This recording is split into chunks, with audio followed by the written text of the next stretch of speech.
जय हिंद दोस्तों।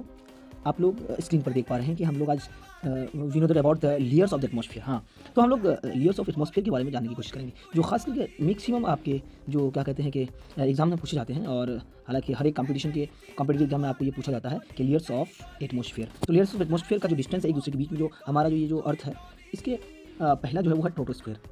फर्स्ट को क्या कहते हैं? ट्रोटोस्फीयर। ट्रोटोस्फीयर और स्ट्रेटोस्फीयर के बीच का जो डिस्टेंस होता है वो 20 किलोमीटर होता है गाइस। उसी तरह से सेकंड में आता है आपका स्ट्रेटोस्फीयर। स्ट्रेटोस्फीयर जो रेंज में है वो 50 किलोमीटर की रेंज में, ठीक है, जहाँ पे बैलून वगैरह होता है, ठीक है। उससे पहले स्ट्रेटोस्फीयर में जहाँ पे हेलीकॉप्टर, हवाई जहाज वगैरह हमारा पूरा करता है, जो हमारा एनवायरमेंट है, जहाँ पे हम लोग सर्वाइव करते हैं और जहाँ तक हमसे जो बारिश वगैरह होती है वो इसी के अराउंड में होता है, वो ट्रोटोस्फीयर के अराउंड होता है। और दूसरी बात जो हम जानेंगे ट्रोटोस्फीयर में जहाँ पे बैलून वगैरह होता है, जहाँ पे गैस वगैरह मिलती है, ठीक है। उसके बाद फिर मेसोस्फीयर, थर्ड लेयर जो है वो मेसोस्फीयर। मेसोस्फीयर में जो है वो 85 किलोमीटर के रेंज यानी दूरी पर होती है हमसे, जहाँ पे क्या कहते हैं कि उल्कापिंड वगैरह गिरता है, ठीक है, एस्ट्रोनॉट्स वगैरह गिरा करते हैं, ठीक है, और वो चीज़ हमें दिखाई पड़ती है, तो वो मेसोस्फीयर में होता है, ठीक है। उसके बाद आता है थर्मोस्फीयर। जी हाँ, थर्मोस्फीयर वो 690 किलोमीटर के दूरी पर होती है। थर्मोस्फीयर यहाँ पे जहाँ पे मतलब कि एक तरह से थर्मो हीट ज़्यादातर मिलती है आपको इस रीजन में। ये जो रीजन आपको दिख रहा है पूरा ये एटमॉस्फेयर का, तो इसमें आपको ज़्यादातर आपको हीट ज़्यादा मिलेगा यहाँ पे अराउंड, इसके अराउंड में जो 690 किलोमीटर के अराउंड में आपको ज़्यादातर हीट मिलेगा, ठीक है। और लास्ट और एक्सोस्फीयर कहा जाता है, जी हाँ। और इसी को अब इस लेयर को जो है ना, इसी लेयर को मैं बताना चाहूँगा कि थर्मोस्फीयर को ही आई थिंक